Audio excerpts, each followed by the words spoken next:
नमस्कार साथियों, स्वागत है आपका हमारे यूट्यूब चैनल में। और हम देख रहे हैं हिंदी नेट सेट अध्ययन। इसमें हम मुर्दई आत्मकथा का दूसरा खंड देख रहे थे और दूसरे खंड का भी हमने बहुत कुछ अंश देखा था। दूसरे जो प्रकरण है कह सकते हैं, खंड कह सकते हैं, देखा था। और उसके आगे हम अभी देखेंगे। ये कहाँ तक देखा था? डंटल झलक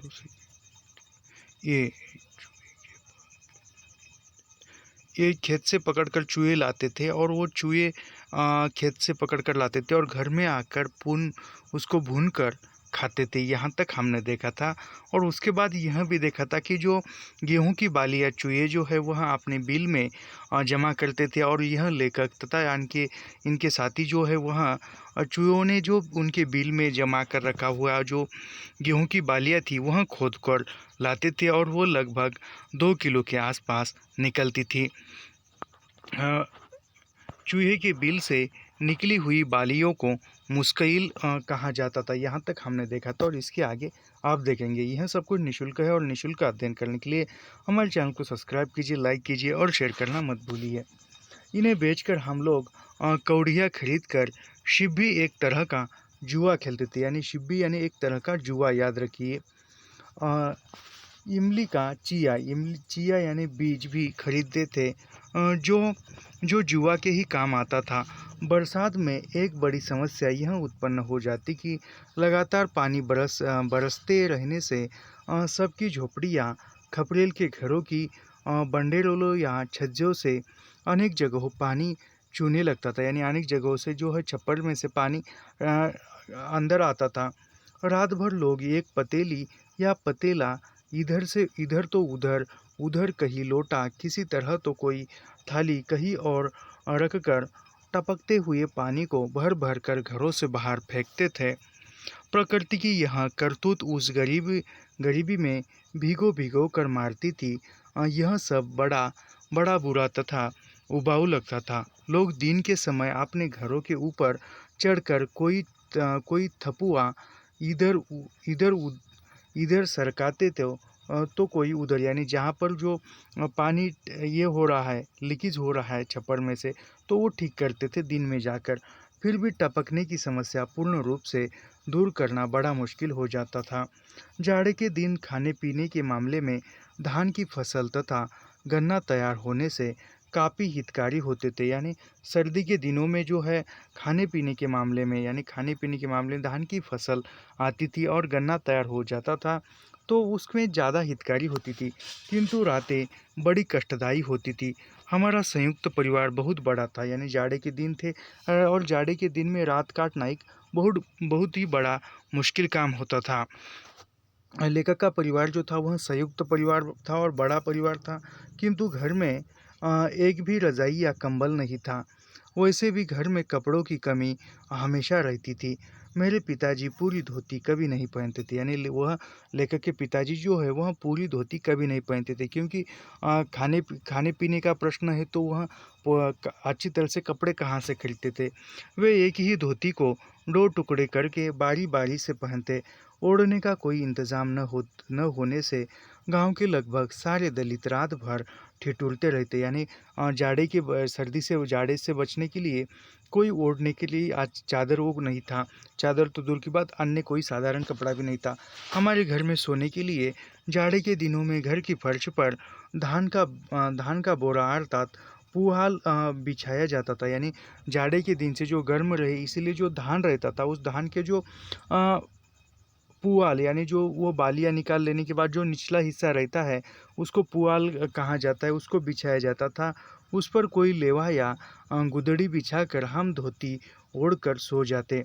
इसके बाद मेरे पिताजी पुनः ढेर सारा पुआल हम लोगों के ऊपर ऊपर फैला देते। फिर सोकर अपने ऊपर भी वैसा ही कर लेते। जाड़े में ऐसी दुर्दशा पर सवेरा होते ही दलित बच्चे धूप में बैठकर गाते। यानी दलित बच्चे जाड़े के दिनों में धूप में बैठकर गाते थे। क्या गाते थे? अर्जुन भीम नकुल सहदेवा, ओढ़त लुगरी विदवत लेवा, जाड़ा भागने के लिए हम सभी बच्चे एक और गाना गाते। यानी जाड़ा भगाने के लिए एक और गाना गाते। दऊ दऊ दऊ दऊ घम करा सुगमा, सलाम करा तोहरे बल बलकवन के जड़वत हो। इस तरह हमारी जाड़े की रातें कट जाती थी। वे दिन आज भी जब याद आते हैं तो मुझे लगता है कि मुर्दों सा लेटे हुए हमारे नीचे पुआल, ऊपर भी पुआल, और बीच में कफन ओढ़े हम सो नहीं रहे, बल्कि रात भर अपनी अपनी चिंताओं के जलने का इंतज़ार कर रहे हो। यानी नीचे भी वो पुआल है और ऊपर भी जो धान का हिस्सा नीचे भी, और बीच में वो चाहे वो उस हिंगू हरे या पट हरे या चूड़ी हरे की हो, या फिर उन जोगी बाबाओं की सारंगी या तुकबंदियों की, या कि उस तुरमची बंकिया डोम के युद्ध उन्मादी सिंधे की, इन सब के सहारे हंसते हुए दरिद्रता की धज्जियां उड़ाने में हमें बड़ी आहत आहत राहत की अनुभूति होती थी। यानी सब कुछ वातावरण में। इसी दौरान हमारे घर वालों की उस युगांतकारी मनोकामना के साकार होने का अवसर अब अवसर तब प्रस्तुत हुआ जब खाकी टोपी और वर्दी पहने, घुंघरू में लिपटे भाले वाली लाठी को जमीन पर पटकते हुए अंग्रेजों के ज़माने वाला डाकिया सिरे कोट थाने से विभिन्न गांवों की डाक लेकर हमारी दलित बस्ती में बड़े रुतबे के साथ दाखिल हुआ। यानी जो डाकिया जो है, डाक वाला पोस्ट मास्टर, वह पत्र लेकर डाक लेकर आ गया। उसे देखकर बच्चे अक्सर पुलिस समझ डर के मारे घर में छिप जाते थे। उस दिन वह हमेशा की तरह जोर की हाँक लगाते हुए चिल्लाया, सुबगिया कौन है? यानी चिट्ठी पर नाम देकर बोला कि सुबगिया कौन है? चिट्ठी आई है। दलित बस्ती में चिट्ठी किसी की भी हो, वह हमेशा चौधरी का घर होने के नाते हमारे घर उन्हें रख कर चला जाता था। यानी दलित बस्ती में किसका भी चिट्ठी आई हो, वह लेखक के चाचा जो है वह चौधरी होने के नाते लेखक के घर पर ही वह चिट्ठी छोड़ जाते थे। और सुबगिया की चिट्ठी आई थी, सुबगिया के नाम। मेरे वही आती गुस्सेल नगर चाचा ने उस चिट्ठी को सुबगिया के घर ले जाने के लिए कहने से पहले मुझसे कहा। यानी वह जो नगर चाचा जो थे और वह चौधरी थे, तो उन्होंने सुबगिया के पास चिट्ठी ले जाने से पहले लेखक को कहा, तनी पढ़ी के खेत तनी पढ़ी के देख तरे पढ़ी सकत हवे कि ना। यानी वह लेखक को कहते कि तनिक थोड़ा सा पढ़कर तो देखो, तुझे पढ़ना आता है कि नहीं। यह घटना सन 1957 के जाड़े की है। जब मैं तीसरी कक्षा में पढ़ रहा था, मैंने धीरे धीरे पोस्ट कार्ड पर लिखी आधी चिट्ठी पढ़ दी। यह पहला अवसर था जब वे मुझसे बेहद प्रसन्न होकर मेरा हाथ पकड़े स्वयं सुबगिया के घर की तरफ चल पड़े। यानी वो पहले अवसर पर नगर चाचा कब प्रसन्न हुए लेखक पर, जब वह सुबगिया की चिट्ठी आई थी और उसने आधी पढ़कर सुनाई, तब वह देखकर नगर चाचा जो थे वो खुश हुए थे। रास्ते में जो भी मिलता, यानी वो फिर सुबगिया के घर ले जा रहे थे हाथ पकड़कर, फिर चलते हुए रास्ते में जो भी मिलता था उसको बताते कि यह जो है हमारा बेटा चिट्ठी पढ़ रहा है। रास्ते में जो भी मिलता उससे वे बोल पड़ते, हई अब चिट्ठियाँ पढ़ी लेत हव, यानी यह जो है आप चिट्ठियाँ पढ़ता है। सुबगिया हमारी बस्ती में रहने वाले जलंधर नामक बूढ़े दलित की जवान बेटी थी। यानी सुबगिया कौन थी? तो सुबगिया जो है वह जलंधर नामक बूढ़े दलित की, यानी जलंधर जो है उस सुबगिया का पिता है और वह बूढ़ा है, उसके जवान बेटी थी। वह बड़ी सुंदर थी। कुछ माह पूर्व उसका गौना विश्राम नामक एक ऐसे युवक के साथ हुआ था। यानी सुबगिया का विवाह किससे हुआ था? तो विश्राम नामक एक ऐसे युवक से हुआ था जो कलकत्ता के सियालदह स्टेशन के आसपास घोड़े की तरह खींचने वाला ठेला रिक्शा खींचता था। यानी वह सुबगिया का विवाह जो है वह किससे हुआ था? विश्राम से हुआ था। और विश्राम जो है वह कलकत्ता के सियालदह स्टेशन के आसपास घोड़े की तरह खींचने वाला रिक्शा खींचने का काम करता था। इस ठेले को बंगाल में टाना रिक्शा कहते थे। यानी जो हाथ से खींचा हुआ जो रिक्शा होता था, हाथ से खींचने वाला, उसको बंगाली भाषा में क्या कहते थे? तो टाना रिक्शा कहते थे, रिक्शा कहते थे, याद रखिए। वह इधर से उधर टाना रिक्शा में यात्रियों को बैठाकर दौड़ते हुए गंतव्य स्थल पर पहुंचा करता था। विश्राम गांव के कुछ अन्य मजदूरों के साथ कलकत्ता के श्याम बाजार नामक मोहल्ले में किराए की एक बाड़ी में रहते थे। यानी किस बाजार में रहता था कलकत्ता में? तो श्याम बाजार में रहते थे, जिसे वे लोग बादशाह भी कहते थे। वहीं से वह चिट्ठी आई थी। नगर चाचा ने चिट्ठी सौंपते हुए सुबगिया के पिता जलंधर से मेरी तरफ इशारा करते हुए कहा, ये यही से पढ़वाए लिया कि पढ़ी ले जाए। यानी यही चिट्ठी पढ़ता है, यही से पढ़वा लीजिए। यह कहकर नगर चाचा चले गए। इसके बाद थोड़ा सकुचाती हुई सुबगिया मुझे अलग ले जाकर धीरे धीरे से बोली, ओहर चली चली के चिट्ठियाँ पढ़त बाबू। यानी थोड़ा बाजू में आओ, चिट्ठी पढ़नी है। उसकी झोपड़ी के पिछवाड़े एक बड़ा नीम का पेड़ तथा उससे सटी घनी बंसवार भी वह मुझे ले गई और चिट्ठी पढ़ने को कहा। उसके नाम से आई यह पहली चिट्ठी पूरी पढ़ी जाने के बाद उसके लिए एक दुखांत और मेरे लिए एक आपदा सिद्ध हुई। यानी पहली चिट्ठी आई थी और लेखक ने पढ़ी तो वह उसको सुबगिया को दुख हुआ, लेकिन उसमें लेखक भी सोचने लगे कि यह कैसी मुसीबत आ गई।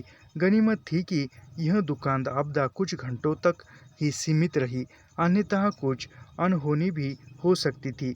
हुआ यह कि वह चिट्ठी कलकत्ते से आने वाली किसी भी अन्य चिट्ठी की ही तरह एक ही जैसे वाक्य से शुरू होकर अन्य समाचारों के साथ समाप्त हुई थी। यानी सभी चिट्ठियों की तरह, जैसे कि तुम्हारा ऐसा वैसा जो भी हालचाल पूछना था, सभी चिट्ठी की तरह ही लिखा हुआ था, प्रारंभ किया था और समाप्ति उसी प्रकार। लेकिन फिर भी पारंपरिक शब्दावली में चिट्ठी की पहली पंक्ति थी। यानी पारंपरिक शब्दावली में चिट्ठी की पहली पंक्ति कौन सी थी?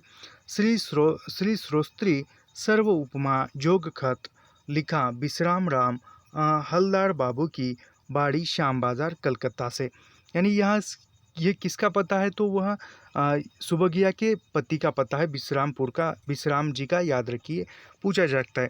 शेष चिट्ठी में हलचल अच्छा बताने के अलावा आवश्यकता की चीज़ें की चाहत के बारे में लिखवा कर बैरन चिट्ठी भेजने तथा आने वाले जेठ के महीने में गांव वापस आकर सुबगिया को कलकत्ता ले जाने आदि की बातें लिखी हुई थी। किंतु चिट्ठी की अंतिम दो पंक्तियां सुनते ही सुबगिया पर कहर टूट पड़ा। यानी सब कुछ उसमें लिखा था कि मैं अभी जो छुट्टी के दिनों में आकर सुबगिया को कलकत्ता ले जाऊंगा, लेकिन अंतिम दो पंक्तियां पढ़कर सुबगिया जो है वह रो पड़ी और वह चिल्ला कर रोने लगी। मैं बिल्कुल डर गया। उसका रोना सुनकर बूढ़े जलंधर बिटिया बिटिया कहते हुए दौड़ पड़े। वहाँ भीड़ जमा हो गई।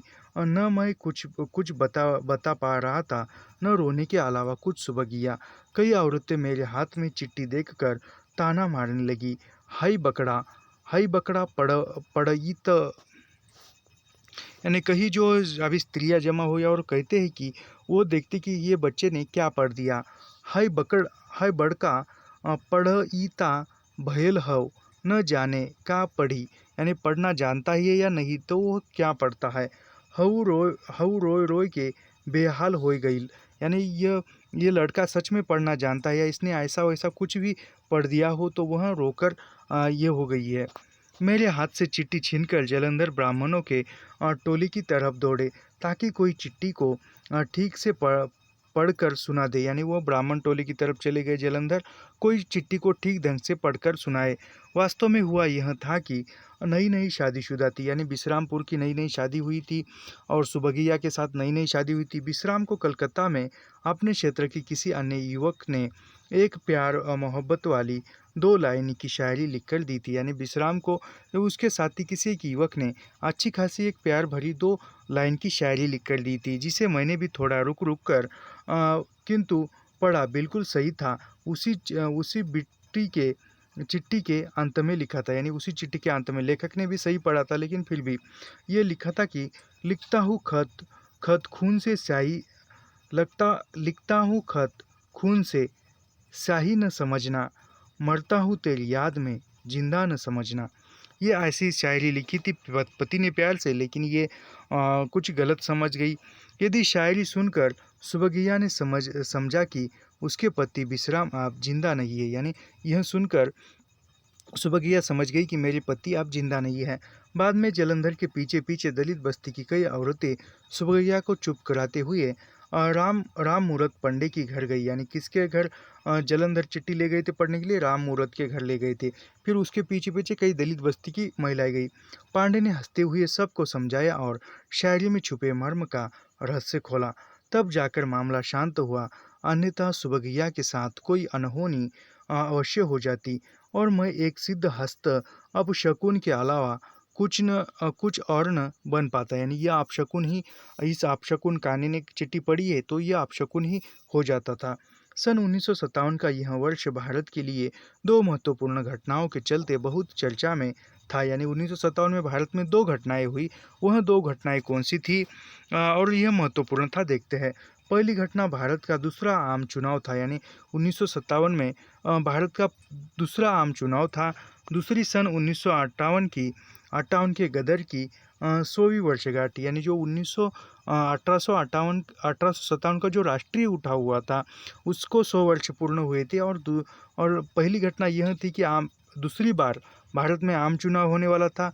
और दूसरी घटना यह थी कि 1857 जो स्वाधीनता आंदोलन के लिए जो आंदोलन का उसका प्रारंभ किया था 1857 में, उसको 100 वर्ष पूर्ण हो रहे थे। जिस समय आम चुनाव की सरगर्मियाँ तेज हो रही थी, उस समय बड़े कड़ाके का जाड़ा पड़ रहा था। हमारे घर के मुख्य दरवाजे के सामने एक बहुत बड़ा नीम तथा उसके करीब 40 फीट की दूरी पर एक छोटा बरगद का पेड़ था। यानी लेखक के घर के दरवाजे के सामने कौन कौन से पेड़ थे? एक बहुत बड़ा नीम का पेड़ और उस नीम के पेड़ से 40 फीट की दूरी पर जो था वह बरगद का पेड़ था। याद रखिए, नीम और बरगद का पेड़ था, याद रखिए। नीम के पेड़ के नीचे जाड़ों में प्रतिदिन चैला जलाकर कोड़ा तापा जाता। गांव के पास के जंगल से रोज पलाश के हरे हरे पेड़ों की डालियां काटकर उन्हें डांगा से चीरकर चैला बनाया जाता था। पलाश का ओदा कच्चा चैला बड़ी तेजी से जलता था तथा जलते समय उसमें से पतली लाश के रूप में एक तरल पदार्थ पिघलने लगता था जो आग में घी की तरह काम करता था। यानी कोई पलाश का जो ज़्यादा सूखा नहीं है, थोड़ा सा सूखा है और थोड़ा सा वह गीला है, यानी उसमें पानी की मात्रा है, तो जलते समय एक तरल पदार्थ निकलता है थोड़ा ऐसा तपकीरी रंग का, तो वह जो है एक तेल की तरह वो जलता है, लकड़ी को जलाता है, काम करता था। पलाश के जलने की प्रक्रिया को देखकर दलित बच्चे एक पंक्ति का गाना बार बार गाते रहते थे जो इस प्रकार था। यानी वो पलाश की लकड़ी को चलते हुए दलित बच्चे जो है एक गाना गाते थे, वो इस प्रकार था। ओंदा कांचा जरे पराशा, ओदा कांचा जरे पराशा। इस कौड़े के चारों तरफ गोल चक्कर में मेरे पिता के सारे भाई तथा दलित बस्ती के अनेक लोग बैठकर आग तापते थे तथा वही घंटों गांजा का दौर चलता रहता। वहाँ मेरी पुरानी नौकरी रस्सी की गांठ जला कर गांजे की चिलम में भरना फिर जारी रही थी।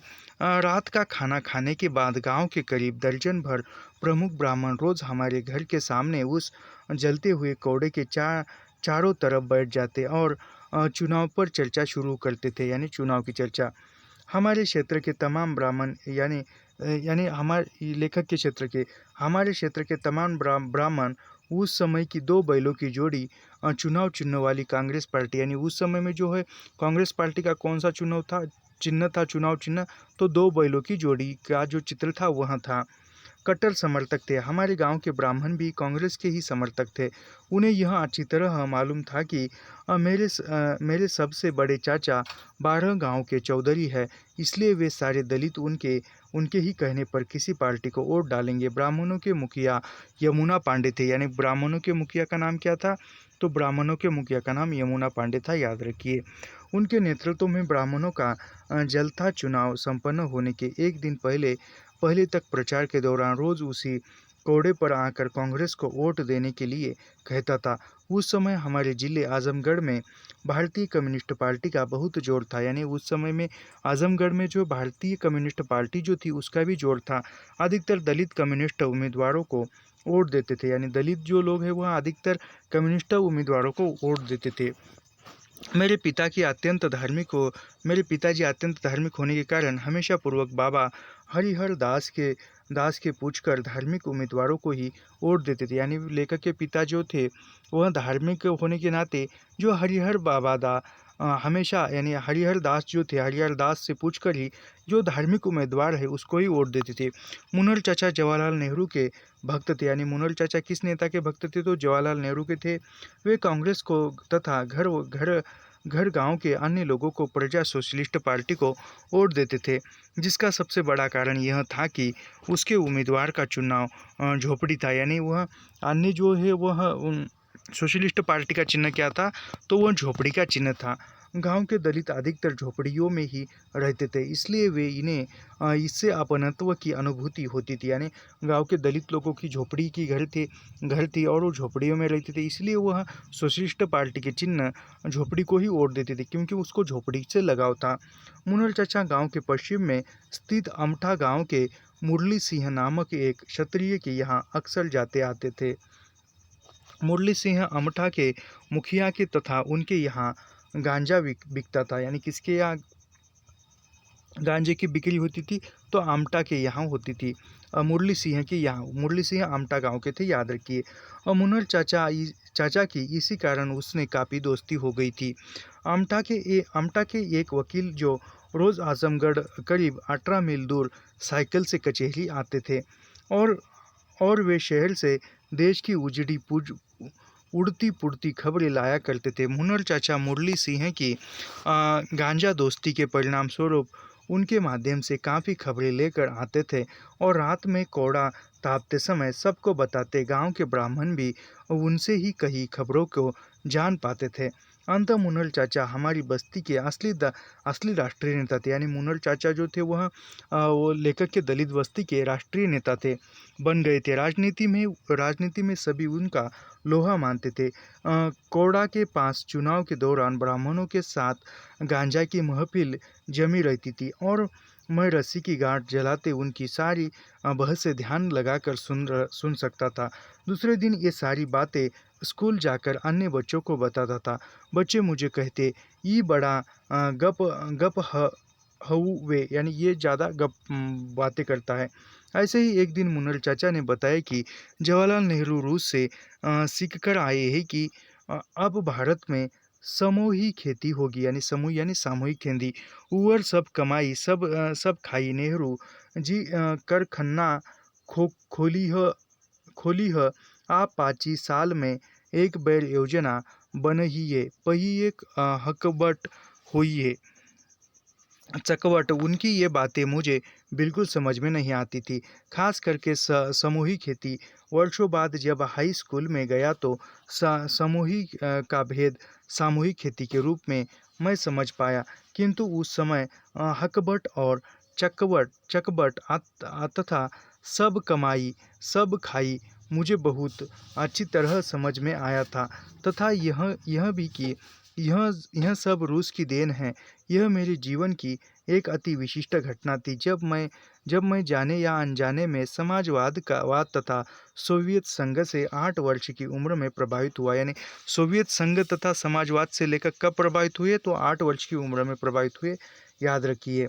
मेरे पिताजी प्राय कहा करते थे, अधपेटवा खाना बिरही बोल किसी के लिए सहना मुश्किल होता है। ऐसी परिस्थितियों से गुजरने वाले वातावरण में हकबट तथा सभी कमाएंगे सभी खाएंगे इतना ज़्यादा मेरे दिल को छू गए थे कि मैं आने वाली सारी जिंदगी में समाजवाद तथा सोवियत संघ का अंधभक्त बन रहा। इसी चुनाव के दौरान हमारी दलित बस्ती में एक दिन आजमगढ़ के 2 कम्युनिस्ट नेता चंद्रजीत यादव तथा सुरजन राम पार्टी के लिए आए। यानी आजमगढ़ से कम्युनिस्ट पार्टी के 2 नेता आए थे। उन 2 नेताओं का नाम क्या था? एक का नाम है सूरजजीत यादव और दूसरे का नाम है सुरजन राम। आए हंसिया गेहूं की बाली बोली, छोटे छोटे छप्पे हुए लाल कार्ड वे बच्चों को बांट रहे थे। एक मुझे भी मिला और मैंने सकुचाते हुए एक कार्ड मांग लिया। उन्हें पाकर मुझे ऐसी अनुभूति हुई कि मानो हकबट हो चुका हो। साथ ही सुरजन राम, जो स्वयं आजमगढ़ के एक प्रख्यात दलित नेता थे, ने मेरे घर के सामने वाली दीवार पर गेरू से एक विशाल हंसिया पर चढ़ी गेहूं की बालियां चित्र बनाकर सबसे पार्टी को वोट देने की अपील की और पास वाले गांव में चले गए। यानी जो उसने जो हंसिया और कम्युनिस्ट पार्टियों के कौन सा ये था, हंस, और हंस के पीछे ऊपर जो थे दो गेहूं की बालियां थी। सुबह शाम दीवार पर उस निशान को सामने खड़ा होकर देखता रहता। साथ ही उन लोगों को कोड़ों को हमेशा अपने पॉकेट में रखता, कुर्ते की पॉकेट में रखता और दिन में 50 बार निकाल कर बड़े गौर से हंसिया वाली के निशान देखता रहता। इस प्रक्रिया में महीनों बाद वे दोनों हाई फटकर अस्तित्व विहीन हो गए। इन कार्डों के विलुप्त हो जाने पर मुझे बहुत दुख हुआ था और यह दुख उस समय और भी गहरा हो गया जब सुरजन राम द्वारा उस दीवार पर गेरू से बनाया हंसिया बाली का निशान तेज बारिश के कारण धुल गया। इस दौरान हमारे गांव से कोई 15 मील दूर सोंडरी गांव का अ, सनई नामक दलित, जो शिव नारायण पंथ वाले मुनीर चाचा का चला था और बॉम्बे की किसी सूत मिल के, बॉम्बे यानी आज का बम्बई, तो बॉम्बे की किसी सूत मिल में काम करता था। वह गुरु से मिलने हमारे घर आया। उसने बताया कि लाल झंडे वाला एक नेता डंगरिया है, जो मजदूरों की हड़ताल कराकर मालिकों की नाक में एकदम फायर कर दिया था। उसी का एक संगी नमरिया है, वह भी बड़ा फायरबाज है। मैं वर्षों बाद समझ सका कि वह डांगे को डंगरिया और नंबूदरीपाद को नमरिया कहता था। सनई द्वारा इस वर्णन ने भी सिर्फ मेरे अंदर कम्युनिस्ट पार्टी असीम लगाव पैदा किया, बल्कि डांगे के प्रति भक्तिभाव भी। उधर चुनाव के लिए हमारे प्राइमरी स्कूल में 2 दिन की छुट्टी हो गई। यानी आज भी जो है गांव में जो वोटिंग सेंटर होता है वो स्कूल ही होता है, तो लेकर के स्कूल को 2 दिन वोटिंग सेंटर होने के नाते कारण 2 दिन छुट्टी मिली थी, क्योंकि वोट उसी स्कूल में पढ़ने थे। मेरे पिताजी माँ तथा मुझे लेकर वोट डालने गए थे। चुनाव स्थल के पास ही मेला लगा हुआ था, खाने पीने के सामान भी बिक रहे थे। दूर दूर के गांव से लोग वोट डालने आ रहे थे। विशेष रूप से हर गांव की दलित महिलाएं लेग गीत गाती हुई और लाल चादर ओढ़े हुए आती थी। उस समय सभी वर्गों के अधिसंख्य लोग अंगूठा निशानी लगाकर वोट देते थे, यानी अंगूठा निशानी लगाकर वोट देते थे। चुनाव के दूसरे दिन अंग्रेज़ों के ज़माने वाली एक लाल सी मिनी बस, जिसे मेरे पिताजी लोरी कहते थे, यानी जो लाल सी मिनी बस आई थी जो वोट डाला हुआ था वो ले जाने के लिए, उसको पिताजी क्या कहते थे, तो लोरी कहते थे, याद रखिए। आई और मतपेटियों को लेकर आजमगढ़ जिला केंद्र पर चली गई। यह चुनाव मेरे लिए इसलिए भी यादगार बन गया था कि पहली बार मैंने वह मोटार यानी लोरी देखी थी और जब वह जाने लगी तो बहुत तेज फड़फड़क कर धूल उड़ने लगी थी और कई बच्चों के साथ मैं भी उसके पीछे दौड़ता हुआ बहुत दूर तक गया था। उस समय यह फर्क करना मुश्किल था कि हम मोटार का पीछा कर रहे थे या उड़ते हुए बवंडर का। यानी फिर वह शुरू में कुछ दूर जाकर वह मोटार एक जगह घो घो करके रुक गई। उस समय आसपास के ढेर सारे लोग इकट्ठा हो गए। लोग जब एक मोटार गाना नहीं सुनेगी, वह चालू नहीं होगी। उस समय ऐसा ही अंधविश्वास गांव में फैला हुआ था। उस मोटार की छत पर एक भोंपू लगा हुआ था, यानी जो लाउड स्पीकर लगा था, तथा अंदर काले तवे सा रिकॉर्ड बजाने वाला ग्रामीण भाषा में फोन गिलास रखा हुआ था। उस पर तवा रखते ही गाना बजा, ए हो सवरिया, जो जई हो बजरिया। तो लई हो चुनरिया खादी की, जय बोलो महती माँ गांधी गांधी की। यह जो है उस लोरी नामक गाड़ी में गाना बजा था, याद रखिए। थोड़ी देर बाद मोटर चल पड़ी और चल पड़ा था हमारे साथ बवंडर भी। और दूसरी घटना सन 1857 के गद्दर की 100 वर्षगांठ के बारे में मैं कुछ भी नहीं जानता है समझता था। यानी दूसरी घटना कौन सी थी? तो वह 1857 का जो राष्ट्रीय उठाव हुआ था उसको 100वीं वर्षगांठ थी। इसके बारे में लेखक ज़्यादा जानते नहीं थी। मुनल चाचा वही मुरली सिंह के यहाँ से जो कुछ सुनते गांव में आकर सबको बताते। उन्होंने सबसे पहले यह बताया कि नवग्रह एक साथ मिलने वाले हैं, जिसके चलते गांव-गांव में महामारी आएगी और बड़े पैमाने पर आपस में लोग मरेंगे, कटेंगे। बाप बेटा को कुछ नहीं समझेगा और न बेटा बाप को, ना बेटा बेटी को, ना बेटा बेटी माँ को। या आपस में कोई भी रिश्ता नहीं रह पावेगा। ये मुन्नल चाचा गाँव वालों को आकर समझा रहे कि नवग्रह जो है वह एक साथ मिल रहे हैं, तो इसके कारण ये महामारी वो आने वाली है। सभी एक दूसरे के पीछे पड़ जाएंगे और शीघ्र ही सारी दुनिया बर्बाद हो जाएगी। आदि आदि। उस समय बड़ा जाड़ा जा रहा था और गर्मी दस्तक दे रही थी। फसलें भी तैयार हो रही थी। लोग खास करके बच्चे और औरतें डर के मारे फसल में ढके हुए खेतों में जाने से डरने लगे। गन्ने तथा अरहर के खेतों के पास तो कोई अकेला कभी जाता ही नहीं था। रात के समय गन्ने की खेतों से सैकड़ों सियारों का हुआ वाला शोर सोए हुए लोगों को डर से गनगनाता देता था। उस समय हमारे क्षेत्र में सियारों की भरमार हुआ करती थी। कभी कभी गांव में सियार मरुआ आते थे और गन्ने के खेत से सियार मारकर ले जाते थे। यानी सियार मरुआ यानी जो उसको पकड़ने वाले, सियार को पकड़ने वाले, और उनकी खाल बेचकर वे खूब पैसा कमाते थे। गन्ने की फसलों को चूस कर सियार बहुत नुकसान पहुंचाती थी। यानी गन्ने की खेत का नुकसान सियार पहुंचाती थी, याद रखिए। गन्ने की खेतों की तरफ रात में बच्चे बूढ़े सभी कभी कभी घरों के बाहर से देखते। हमें समय समय पर आसमान से अचानक चिगार का जलता सफ़ेद छोटा छोटा या 1 फीट लंबाई वाला पुंज नीचे नीचे गन्ने के खेत में गिरता दिखाई देता। लोग आंख मूंद लेते और कहते कि आसमान से भूत इधर उधर दौड़ते हैं, और जब अंधेरे में दिखाई नहीं देता तो वे अपना मुंह बाढ़ते हैं, जिससे आग निकलती है।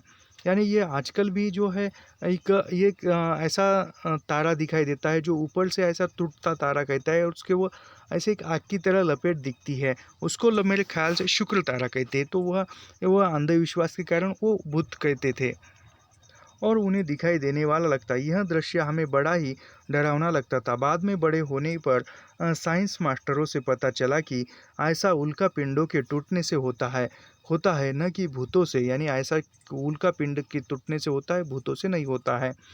इस चिराग पुंज को गांव वाले लुक या लुका शायद उल्का कहते थे। यानी गांव वाले उस चिराग को क्या कहते थे? लुक या लुका या शायद उल्का कहते थे। मैं भी जब तक गांव में रहा इसे लुका ही कहता रहा। इसी बीच बड़ी तेजी से गांव में एक अफवाह उड़ गई कि साधुओं के वेश में भूड़ कटवा बाबा घुस घुस कर बच्चों का सिर काट कर ले जा रहे। यानी इसी बीच गांव में एक अफवाह उठी कि जो मुड़ कटवा बाबा है वह गांव में घुस घुस कर बच्चों को काट कर ले जा रहा है, सिर काट कर ले जा रहा है। धोकर कसवा बाबा तथा लक्कड़ सुधवा बाबा की भी अफवाह खूब फैली।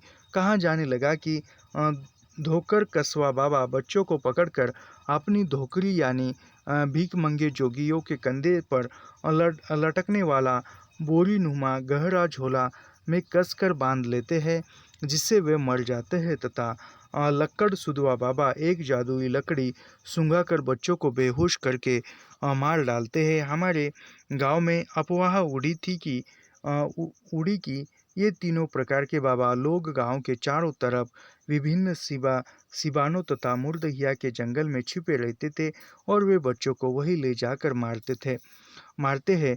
मुर्दहिया में गांव के मुर्दे जलाए तथा दफनाए जाते थे, यानी मुर्दइया में जो है गांव के मुर्दे दफनाए जाते थे या जलाए जाते थे।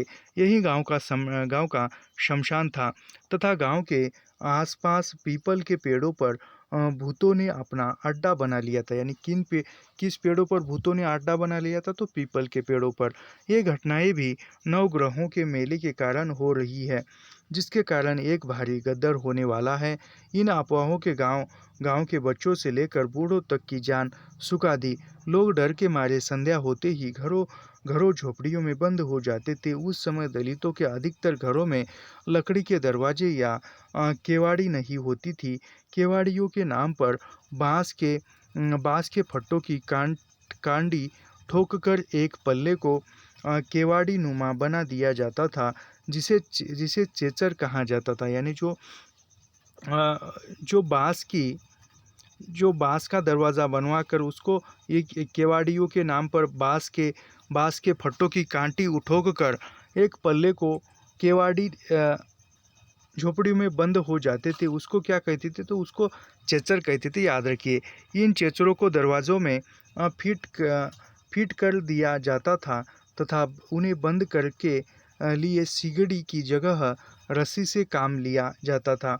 अंत रस्सी में बंधे चेचरों की आड़ में सो रहे दलित रात भर इस चिंता में पड़े रहते कि यदि यदि मुड मुड कटवा बाबा आ गया तो बड़ी आसानी से चेचरों को तोड़कर लोगों को मार डालेगा। जहाँ तक इन बाबाओं के सिवानों तथा मुर्दइया में छिपे रहने का सवाल है, हमारे गांव का भूगोल काफ़ी रोचक है।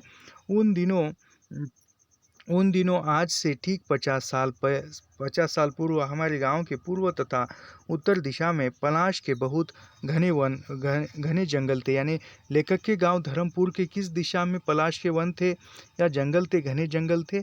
तो पूर्व दिशा की ओर थे, याद रखिए। जिसमें पीपल, बरगद, सिंगोर, चिलबिल, सीरीस, शीशम, अकोह आदि अनेक किस्म के अन्य वृक्ष भी थे। गांव के पश्चिम तरफ करीब 1 किलोमीटर लंबा चौड़ा ताल था, जिसमें 12 महीनों पानी रहता था। ताल यानी तालाब। यानी लेखक के गांव के जो पूर्व दिशा में जंगल था, उसमें कौन कौन से पेड़ थे, याद रखिए। उसमें उन पेड़ों में था पीपल, बरगद, सिंगोर, चिलबिल, सीरीस, शीशम, अकोलह आदि ये जो थे। और जो गांव के करीब 1 किलोमीटर जो था वह एक बहुत बड़ा लंबा चौड़ा एक ताल था, यानी तालाब था, और उसमें 12 महीना पानी रहता था। इस ताल में बेर्रा सेकुरी, पुरइन, तिन्ना तथा जलकुंभी आदि जैसी उनके जलजीवी वनस्पतियाँ पानी को ढके रहती थी। यानी कौन कौन सी पानी में वनस्पतियाँ रहती थी? तो याद रखिए, पानी में रहने वाली वनस्पतियाँ या पेड़ पौधे थे, उसमें थे देखो बेर्रा, सेकुरी, पुरइन, तिन्ना तथा जलकुंभी, ये वो रहती थी, याद रखिए। मंगुर गोइंजा, बस पडिंदा, डेंगरी,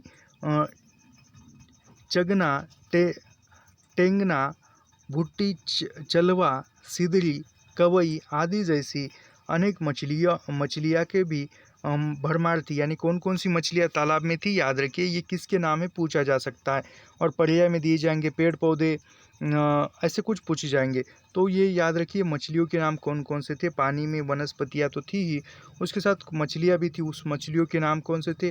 और रोहू, मंगूर, गोइंजा, बस पडीना, टेंगरी, चगना, टेंगना, भुट्टी, चहलवा, सिंदरी, कवई आदि जैसी अनेक मछलियों की भरमार थी। इस ताल की सबसे ज़्यादा छटा बिखरती थी। इसमें पानडुब्बी, काली मुर्गियाँ, बिगोछो तथा अनगिनत सफ़ेद बगुलों जैसे पक्षियों के निवास थे। इस ताल के किनारे ढेर सारे पेड़ थे, जिसमें एक बड़ा पीपल का पेड़ था, जिस पर लोग जिस पर लोगों के विश्वास के अनुसार ताल का खतरनाक भूत रहता था। दक्षिण तरफ खेत थे। इस भूगोल में विभिन्न दिशाओं में स्थित खेती लायक जमीन को पूरे क्षेत्र का सीवान कहते थे। यानी जो खेती लायक ज़मीन है उसको क्या कहते थे, तो उसको सीवान कहते थे, याद रखिए। जिसके अलग अलग नाम थे। हमारे गांव के सीवान क्रमशः पूर्व में मुर्दैया, उत्तर में भेतैया, सरदवा, डंटिया, पश्चिम में समडा, महदाई माई परसा तथा दक्षिण में गुदिया के नाम से जाने जाते थे। इसी तरह क्रमशः टटवा, भुजई, लखीमपुर, भटगांव, अमठा, दौलताबाद, मटिया पारूपुर, परसुपुर तथा चतुरपुरा नामक विभिन्न पड़ोसी गांव थे। दौलताबाद के बाद वाला पश्चिमी गांव विश्वविख्यात बौद्ध तथा कम्युनिस्ट विद्वान महापंडित राहुल सांस्कृत्यायन का गांव कन्नौल था। यानी महापंडित राहुल सांस्कृत्यायन जो थे वो हिंदी के साहित्यकार है, उनका गांव था। कौन सा गांव था उनका गांव? तो कन्नौल था। किसके? लेखक के पश्चिम दिशा की तरफ। इन्हीं सिवानों से घिरे हमारे धर्मपुर गांव के सबसे उत्तर में अहीर बहुल बस्ती थी। यानी सबसे उत्तर में कौन सी बस्ती थी लेखक के गांव के? तो उत्तर दिशा में अहिल बस्ती थी, बहुल अहीर बस्ती थी, जिसमें एक घर कुम्हार तथा एक घर नोनिया, एक घर गटेरिया तथा एक घर गोंड बड़ भुजा का था। यानी याद रखिए, उत्तर दिशा में जो अहीर बस्ती थी, अहीर बस्ती में कौन कौन से घर थे? एक घर कुम्हार का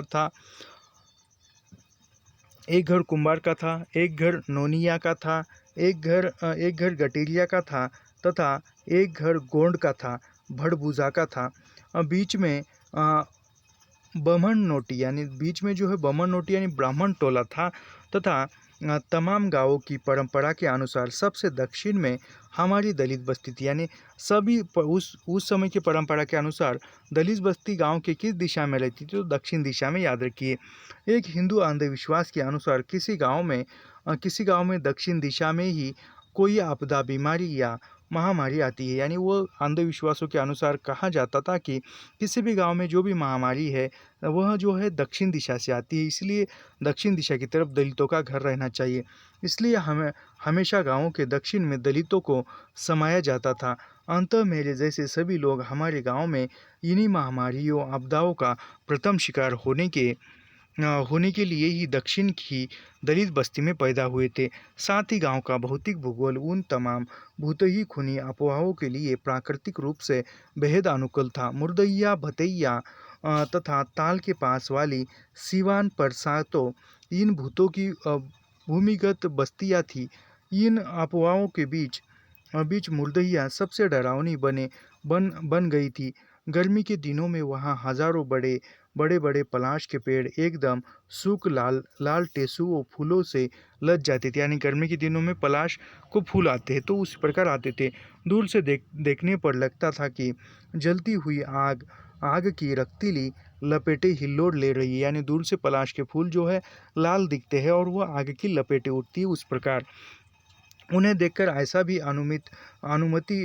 अनुभूति होती थी कि मानो मुर्दैया की बुझी हुई चिताएं पलाश के पेड़ों पर चढ़कर फिर से प्रज्वलित हो गई हो। आम दिनों में गांव के लोगों का कहना था कि दोपहर के समय तो मुर्दैया पर कदापि नहीं जाना चाहिए, क्योंकि भूत उस समय बहुत गुस्से में होते हैं और वे कटहवा कुत्तों के वेश में घूमते हैं। यानी काटने वाले कुत्तों के वेश में घूमते हैं। किसी के मिल जाने पर उसे नोच कर खाते हैं। लाल टेंगुसों से लदे ये पलाश के पेड़ जहाँ एक तरफ अत्यंत मनमोहक लगते थे, वही अनेक मुर्दैया पर होने के कारण इन पेड़ों को लाली माँ बेहद डरावनी छवि प्रस्तुत करती थी। विशेष रूप से चांदनी रात में खून में लथपथ किसी घायल व्यक्ति जैसे प्रतीत होते थे। इसी दौरान हमारे ग्रामीण क्षेत्र में हैजे की महामारी आई, जिसका सबसे ज़बरदस्त असर पूरब में मुर्दैया से थोड़ी दूर पर पड़ोसी गांव डटवा में पड़ा। यानी जो कौन सी महामारी आई थी? तो उस समय में जो है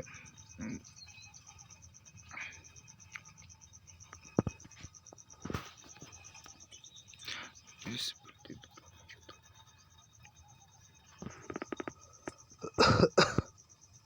महामारी आई और उसका जो असर है उस महामारी का मुर्दहिया के जो पूर्व दिशा में जो गांव था उस पर पड़ा। उस गांव का नाम क्या था? तो उस गांव का नाम डटवा नाम था, याद रखिए। हमारी मुर्दहिया और डटवा के बीच से होकर वह नाला बहता था जो प्राइमरी स्कूल में होकर आगे बढ़ते हुए लगभग 5 मील दूर स्थित महंगी नदी में मिल जाता था। यानी जो नाला कहाँ पर स्कूल पार करके स्कूल में जाते थे, वो नाला किस नदी में मिलता था? तो महंगी नदी में मिलता था। इन गाँव में किसी दिन किसी एक के भी हैजे से मरने पर 50 के मरने की अफवाह उड़ जाती थी। यानी हैजे की महामारी में कोई एक व्यक्ति भी मर गया तो 50 लोग मर गए, ऐसी अफवाह उठती थी, जिससे बड़ा चिंताजनक माहौल पैदा हो गया था। फिर भी बड़ी भारी संख्या में लोग मर गए थे। हमारी मुर्दहिया के आसपास की जंगल ज़मीन मुर्दों से पट गई थी। विशेष रूप से नाले के तीरे अनेक अनेक कब्रें उगाई थी। एक प्रथा के अनुसार दलितों की कब्रों पर छोटी छोटी इंडियो यानी दलितों की जो कब्र होती थी, दलितों की कब्रों पर छोटी छोटी इंडियों में लाल कपड़े की झंडियाँ गाड़ दी जाती थी। एक सिर से देखने पर हवा झोंके से फड़फड़ाती ये झंडियाँ ऐसे लगती कि मानो भूतों की लाल लाल फसलें तैयार होकर लहरा रही हो। हैजे से मरे हुए लोगों की लाशों से लोग इतना डरे हुए थे कि बहुत छिछली सी कब्रें जल्दी जल्दी खोद कर उन्हें दफना देते थे।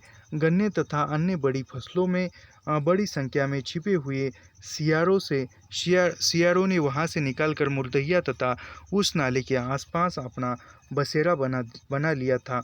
वे सियार छिछली कब्रों को खोदकर अक्सर लाशों को निचोड़ते हुए नजर आते थे। रोज स्कूल जाते हुए ऐसा नज़ारा देखना हमें अत्यंत भयभीत कर देता था। उसके बाद मैं अफवाह फैली हुई थी कि मुर्दा खाने से ये सियार पागल हो जाते हैं। मैं इसलिए आदमी को दौड़ा कर वे काट कर खा जाते। यानी वह अफवाह ये उठी थी कि जो मुर्दा खाने से सियार जो है वह पागल होता है और बाद में वह इंसानों के पीछे लगकर इंसानों को काट डालता है, मारता है। डर डस इस डर से कोई उन्हें भगाने नहीं जाता था और न कोई उस बची खुची लाशों को फिर से दफनाने की जाता। यह बड़ा ही हृदय विदारक दृश्य होता। जिनकी लाशों को सियारों के खूंखार जबड़ों से गुजरना पड़ता चलने पर उसके सगे संबंधियों का विशेष रूप से औरतों का वर्णनात्मक शैली में गा गा कर रोना दिल को दहला देता। उधर रातों में खुदा गौर सियारों का हुआ वाला शोर बच्चों को बहुत डराता था। किंतु मेरी दादी कहती थी, मुर्दहिया के सारे पुराने भूत अपनी बढ़ती हुई आबादी से खुश होकर नाचते हुए सियारों जैसा गाना गाते हैं। दादी द्वारा प्रस्तुत भूतों की इस नृत्य विधा तथा गायन शैली में बहुत घबरा जाता था। दादी यह भी कहती थी कि महामारी में मरने वाली औरतें नागिन बनकर घुसती है। यानी दादी कहती थी कि जो महामारी से जो औरतें मर गई है, महिलाएं मर गई है, वह नागिन बनकर घुसती है घर में, गांव में। उसके काटने से कोई भी जिंदा नहीं बचता। दादी मुझे अक्सर याद दिलाती कि किसी झाड़ी झंखाड़ से गुजरते हुए जय राम जमेदर ज़रूरत दोहराते जाना। यानी झाड़ी में गुजरते कौन से शब्दों का उच्चारण करना? जय राम जमेदर कह के जाना। ऐसा कहने से नाग नागिन भाग जाते हैं। मैं दादी की सारी बातों को इस धरती का अकाट्य अंतिम सत्य मानता था, इसलिए अक्षरशः उसका पालन करना था। और जब भी किसी कजात से गुजरता, मैं जय राम जमेदर रटता जाता। किंतु इस मंत्र की गुंथिन दादी जानती थी और न गांव का कोई अन्य दादी इस तरह की अनझुली गुंथियों की इनसाइक्लोपीडिया थी। अंततः मेरे समझने का तो सवाल ही नहीं खड़ा होता था। जब मैं काफ़ी बड़ा होकर महाभारत पढ़ा तब जाकर यह गुंथी उलझ पाई। यानी लेखक बड़े होकर कौन सा ग्रंथ पढ़ा? तो महाभारत ग्रंथ पढ़ा और तब जाके जो जयराम जमेदार की जो गुनती थी वह सुलझ पाई। वह भी यह जानने पर कि पौराणिक वीर अर्जुन के पुत्र राजा राजा परीक्षित के बेटे का नाम जन जन्मेजय था। यानी याद रखिए, जन्मेजय का नाग एक नाटक भी है। पौराणिक वीर यानी पौराणिक कथा में जो वीर अर्जुन है, अर्जुन के बेटे का नाम क्या था? राजा परीक्षित था। अ, अर्जुन के पुत्र यानी पुत्र का नाम था राजा परीक्षित, और वो राजा परीक्षित के बेटे का नाम था जन्मेजय था, जिन्होंने सांपों को मारने का एक सर्प यज्ञ कराया था। यानी सांपों का मारने का सर्प यज्ञ किसने किया था? तो जन्मेजय ने किया था, याद रखिए। उन्हें हवन कुंड में जला दिया था।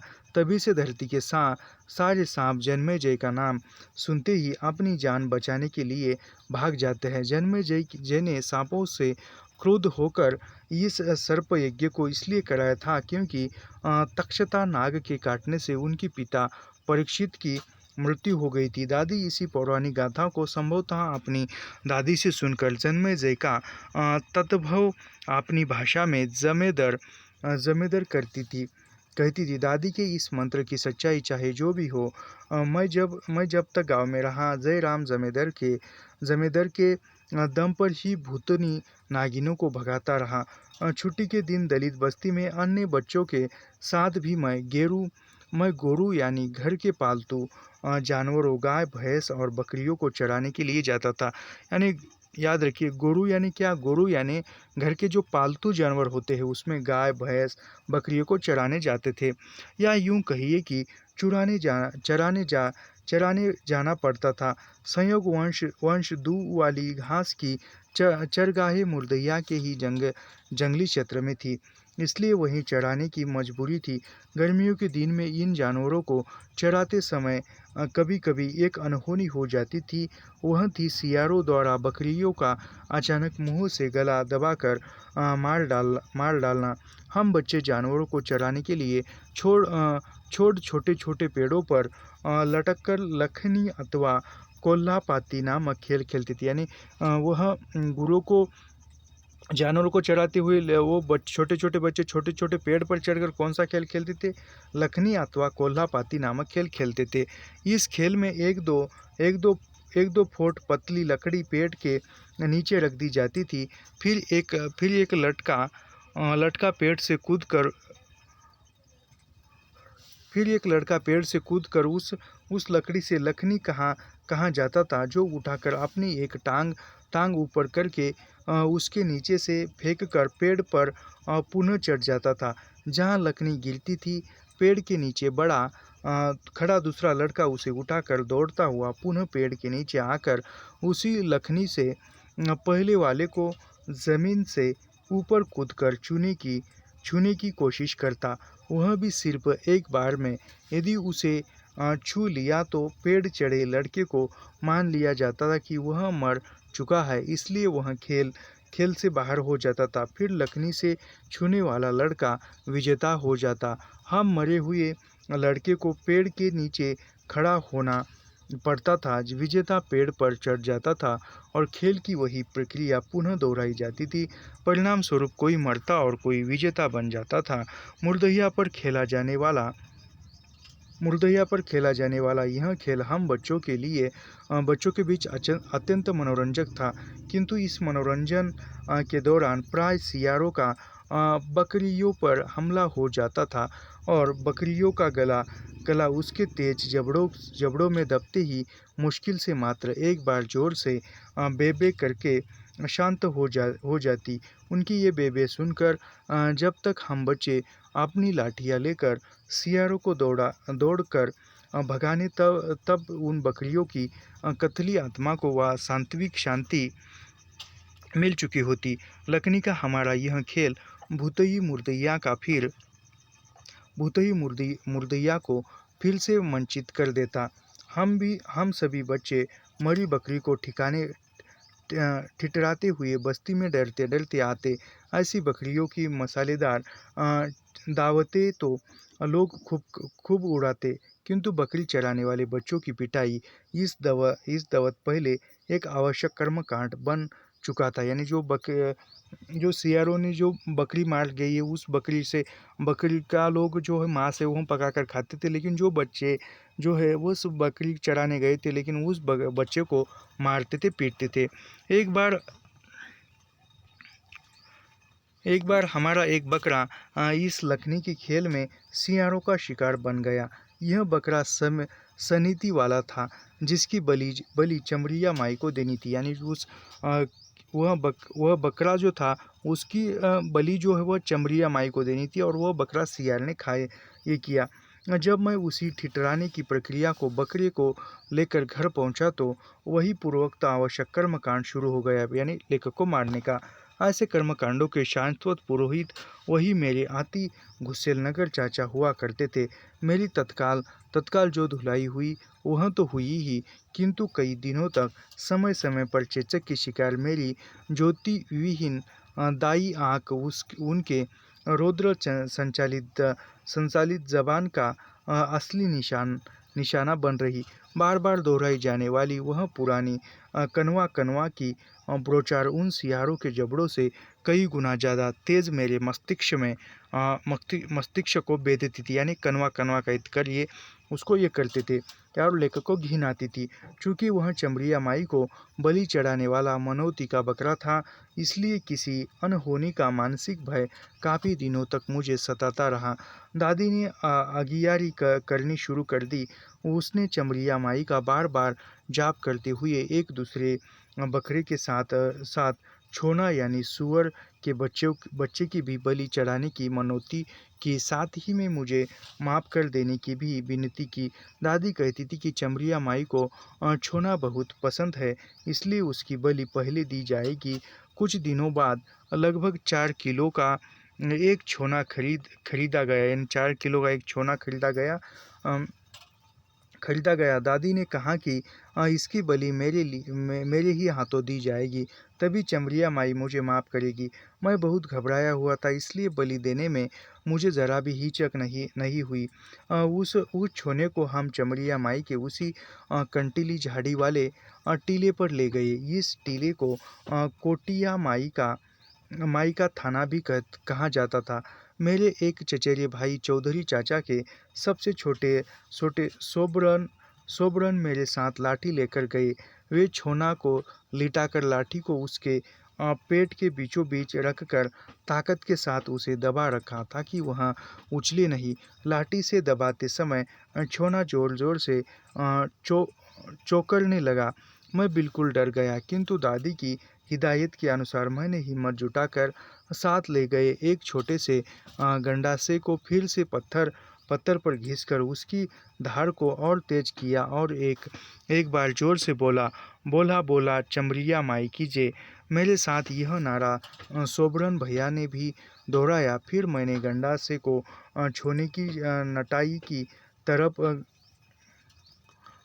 तरफ खड़ा करके आंख मूंदकर अंधाधुंध रेंगते हुए छोने का चौकरना कई बार तेज होकर शीघ्र ही शांत हो गया, और उसकी गर्दन बिल्कुल अलग मैंने दादी के कहने के ही अनुसार बहते हुए खून को हाथ में रोक चमरिया माई के थान पर रख दिए। मिट्टी के हाथी घोड़े ऊपर छिड़क दिए, और सियार द्वारा बलि के बकरे को मार डालने के अपने गुनाह के लिए उसकी विनती की। इसके बाद हम बलि चढ़ाए छोने को लेकर घर वापस आ गए। हमारे घर के सभी लोग सूअर का मांस खाते थे, किंतु एक परंपरा के अनुसार जहाँ रोज का खाना मिट्टी से बने चूल्हे पर लकड़ी जलाकर पकाया जाता था, वहाँ इसे कभी नहीं पकाया जाता, जबकि मुर्गा, मछली तथा बकरे का मांस वहाँ पकता था। सूअर का मांस हमेशा घर के बाहर खुले मैदान में ईंट का चूल्हा बनाकर बड़े हंडे में पकाया जाता था। यानी सूअर का मांस जो है घर के बाहर ईंट का चूल्हा बनाकर भुना जाता था, पकाया जाता था। सूअर का मांस हमेशा मुन्नर चाचा पकाते और सबको वे ही बांटते थे। उस दिन जब मेरे द्वारा बलि वाला छोना पकाया जा रहा था, तो मुन्नर चाचा ने मुझे एक छोटा सा बांस का सोटा पकड़कर कहा कि बडूले डंडा की तरफ ध्यान से देखते रहना, वरना सुअर का बच्चा निकलकर भाग जाएगा। यानी छोना, यानी वो छोना ही नहीं काटा, यानी सुअर के बच्चे को छोना कहा गया है, याद रखिए। मैं छोने के भाग जाने की उस कल्पित संभावना से चिंताग्रस्त होकर बड़ी मुस्तैदी से वहाँ खड़ा रहता। मुझे बार बार यह संदेह होता कि जिस छोने को मैंने ही काटा है, वह पकते समय बडूले से निकलकर कैसे भाग सकता है। यानी लेखक को ऐसे सवाल उत्पन्न होते थे मन में, मैंने ही उस बच्चे को काटा है और वह पकते समय किस प्रकार भाग जाएगा। किंतु घर के उस घोर अंधविश्वासी वातावरण में इस छोरी कल्पना को भी अकाट्य सत्य समझने पर मजबूर था। मुझे यह मनोवैज्ञानिक भय भी सताता रहता था कि यदि छोना बलूटे से भाग गया तो गुस्सेल नगर चाचा का मुकाबला कैसे करूंगा। मुझे बाद में समझ में आया कि मुन्नर चाचा का वह एक निर्दोष मजाक था। बाद में बस्ती के अन्य लोगों ने यह मजाक फैल गया और लोग इस घटना को दोहरा कर खूब मज़ा लेने लगे। किंतु जब तक मैं इस मजाक में निहित मनोरंजन की सच्चाई को समझूं, उसके पहले लाठी लेकर सुअर फटकते पटुले की कई बार रखवाली कर चुका था। मेरी दादी भी खूब हंसती और कहती, तो मुख यानी दादी कहती और हंसती थी। क्या कहती दादी? त मुख त त मूर्ख हैवे रे, यानी तू मूर्ख है वे। इस तरह की एक विचित्र मूर्खता का शिकार मैं लगभग उसके कुछ ही दिन बाद कक्षा 3 में पढ़ते हुए स्कूल में बन गया था। मेरी कक्षा के सहपाठी मुल्कू ने एक दिन अपने गांव हनौता से बड़े बड़े बेर के फल लाए थे। यानी किसने मुल्कू ने जो है बेर के फल लाए थे, याद रखिए। उन्होंने कुछ बेर मुझे भी दिया। एक बेर खाते खाते उनका बीज भी अचानक घोट लिया। साथ ही बेर खा रहे मुल्कू ने जब बेर का बीज घोटते हुए देखा, यानी बेर का जो बीज है वह अंदर जाते हुए देखा, तो तुरंत उन्होंने अन्य बच्चों से कहना शुरू कर दिया कि इसने मैंने बेर का बिया गुटली घोट लिया है और अब इसके पेट को फाड़कर बेर का पेट निकालोगे। इतना सुनते ही अन्य बच्चों भी इस सत्य को दोहराने लगे। डर के मारे मैं बेहाल हो गया। कई दिन तक पेट के पेड़ निकलने की आशंका से ग्रस्त होकर ठीक से सो नहीं सका। यानी वो लेखक को भी लग रहा था कि सच में मेरे पेट से पेड़ निकल आएगा, तो वह सोचकर कई दिन तक ठीक से नहीं सो रहा। डर के मारे घर में भी किसी से कुछ न बताया। चुपके से चमरी या माई को धार और पुजोरा चढ़ाने की मनौती माना और विनती की, हे चमरिया माई, उस संभावित पेड़ को पेट में नष्ट कर दे। कई दिनों बाद कक्षा में मेरे सबसे गहरे साथी संकटा सिंह, जिन्होंने मुझे अक्षर लिखना सिखाया था, यानी संकटा सिंह ने लेखक को अक्षर लिखना सिखाया था, याद रखिए।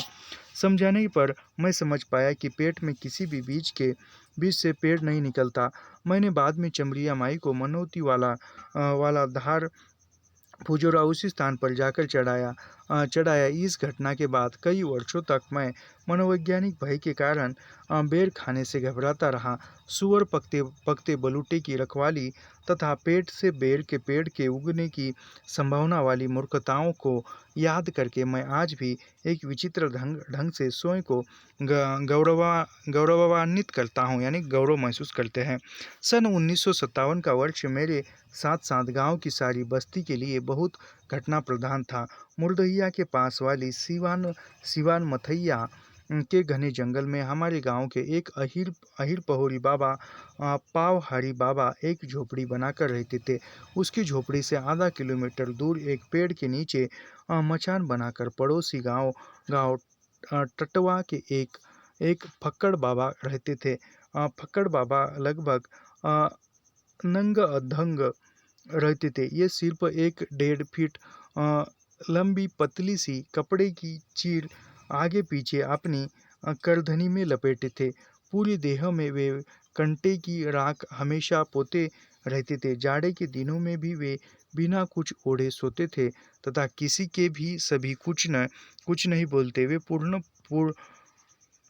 पूर्ण रूपेपन मौनव्रती थे, उनके बारे में तरह तरह की किंवदंतियाँ फैली हुई थी। कोई कहता कि वे भूत पूजक है, कोई कहता वे साक्षात जिंदा भूत समझता है। उनके मचान आसपास कोई कभी नहीं जाता। खास करके जंगल में घास काटने वाली औरतें उनसे बहुत डरती थी, क्योंकि उनके बारे में यह भी प्रचलित था कि वे औरतों को सम्मोहित करके देह शोषण करते हुए कभी कभी घूमते हुए हमारे गांव भी आते, और लोग उन्हें उन्हें पैसा और सिद्ध आटा दाल आदि देते थे। वे बिना कुछ बोले उसे लेकर वापस चले जाते। वे प्रतिदिन मिट्टी की हंडिया में कंडे की आग पर दिन में सिर्फ एक बार खाना पका कर खाते। अ, इन इन तमाम विचित्रताओं के बीच एक फक्कड़ बाबा को संघियारों ने मचान के बाहर मरा पड़ा देखा। शीघ्र ही उन उसके मरने की खबर क्षेत्र के अनेक गांवों में फैल गई। धीरे धीरे उनके मचान के पास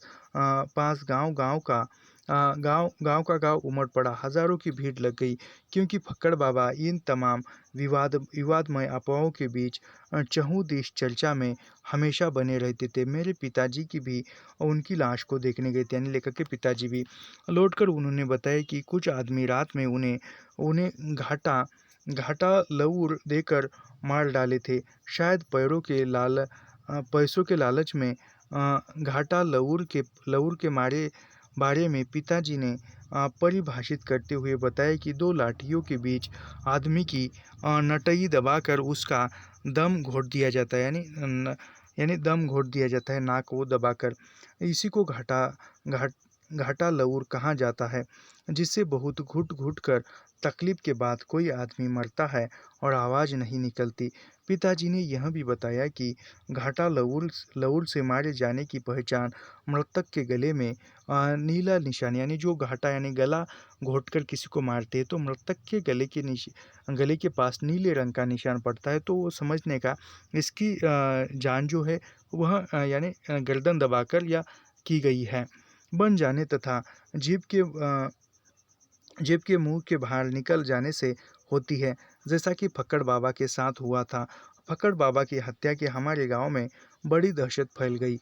अफवाह उड़ गई कि इलाके के सारे भूत आएंगे और इकट्ठा होकर लोगों से चुन चुन कर फक्कड़ बाबा की हत्या का बदला लेंगे। भूतों का भय इतना फैल गया था कि लोगों का भतैया की तरफ जाना बंद हो गया। हमारे गांव के कई दलित भूतों की पूजा करते थे, यानी गांव के जो दलित थे वो कई भूतों की पूजा करते थे। और उनमें से हर एक के भूत बाबा अलग अलग पीपल के पेड़ पर रहते थे, और रहने घर के भूत बाबा वही पड़ोसी गांव के दौलताबाद के पास वाले पुराने पीपल के पेड़ पर रहते थे। उस भूत बाबा को खुश करने के लिए फक्कड़ बाबा की हत्या के बाद पहली बार मुन्नर चाचा मुझे अपने साथ ले गए। हम लोग साथ में एक हंडिया दूध, एक सेर चावल तथा कुछ भेली और गाय बैल के गोबर से बने हुए सूखे सूखे गोइंडे को भी ले गए थे। गोइंडे का अहरा लगाकर हंडिया के दूध में चावल और भेली डालकर जाऊर खीर पकाई गई, जिसमें से थोड़ा थोड़ा उस भूत बाबा वाले पीपल के पेड़ की जड़ पर चढ़ाया गया, तथा एक लंगोट उसकी एक डाली में उस पर चढ़कर मैंने बांध दिया। शेष जाऊर को घर लाया गया, जिसे परिवार के सभी लोग प्रसाद के रूप में खाए। इस चढ़ावे के बाद दादी का कहना था कि अब फक्कड़ बाबा की हत्या का बदला लेने वाले किसी भूत को हमारे खानदानी भूत बाबा हमारे परिवार के आसपास नहीं भटकने देंगे। दादी की इस बात से घर के सारे लोग पूर्ण रूप आश्वस्त हो गए थे। बाद में ऐसी पूजाओं के लिए मुझे अकेला भेजा जाने लगा था। इस तरह की पूजाओं में भाग लेने के कारण मेरे अंदर एक अलग ढंग का विश्वास जगने लगा, जिसके कारण धीरे धीरे मेरे मस्तिष्क में भूत का डर दूर होने लगा, क्योंकि मुझे पूरा विश्वास होने लगा कि जब मैं सोए भूत बाबा की जाऊर तथा लंगोट चढ़ाने जाता हूँ तो फिर उससे डर कैसा। उसी बीच वर्षा के दिनों में मेरे सिद्धहस्त मच्छरवा पिताजी ने गांव के ताल में अंदर एक अखन ना बांधा पानी के अंदर, यानी जो लेखक के पिताजी थे वो मछलियाँ पकड़ते थे। तो वो गांव के ताल में या तालाब के अंदर एक अखन ना बांधा पानी के अंदर गीली मिट्टी से गोल दीवार उठाकर पानी की सतह पर लाकर उसके ऊपर हिस्सा हाथ से लीप कर चिकना बना दिया था। जैसे गोल गोल गटीली छोटी हंडिया के पानी निकाल कर खाली कर दिया जाता था। इसी को अखन्ना बांधना कहते थे। इस तरह की अखन्ना मछलियाँ वहाँ से गुजरते हुए उसके कूदने लगती थी। पिताजी एक दिन रात में ऐसे ही ताल के अखन्ना के गगरी भरकर मंगूर तथा गियरी लेकर आ रहे थे। ताल के पास ही परसा नाम की सीवान में स्थित एक भूत से पीपल के पास ही कुछ आम के पेड़ थे। रास्ता इन्हीं पेड़ों से होकर हमारे घर की तरफ आता था। पेड़ के पास पहुँचते ही पिताजी की गगरी भरी मछलियाँ पकड़कर हाँफते हुए भागकर घर पहुँचे। उसकी हालत बहुत खराब थी। पूछने पर घर वालों को उन्होंने डरते हुए बताया कि परसा का भूत आम के पेड़ों पर एक एक पत्ती पर दिया जलाए हुए था। इसलिए किसी अनहोनी के डर कर मैं गगरी वही पटक भाग आया। लोग बड़ी आसानी से विश्वास कर लिए। मैं भी उस रात बहुत डरा हुआ था, किंतु यह तथ्य मेरे दिमाग में एक संदेह अवश्य पैदा कर दिया था कि इतने अधिक चिराग पेड़ पर कैसे लगेंगे। ठीक दूसरे दिन दलित बस्ती के आसपास के पेड़ों पर रात में देखा कि हजारों जुगनू जलते बुझते चमकते हुए सांप नजर आते, यानी जुगनू चमक रहे थे। मैंने दादी को बताया कि लगता है इन्हीं जुगनुओं को पिताजी ने परसा के भूत का दिया जलाना समझ लिया था। दादी ने मेरा हवाला देकर यह बात घर में सबको बताई। यह बात सुनकर नग्गर चाचा अपने पुराने डर्रे वाली शाबाशी देते हुए बोले, कनवा एकदम सही कहत हो, यानी कनवा एकदम सही कहता है। शायद यह मेरे जीवन की पहली बुद्धिवादी तर्कना थी। हमारे गांव की बभन नोटी के पूरब के पोखरे थे, जिसमें से एक पुराना पोखरा दलित बस्ती के उत्तर में था। कितना बचा है देखते हैं।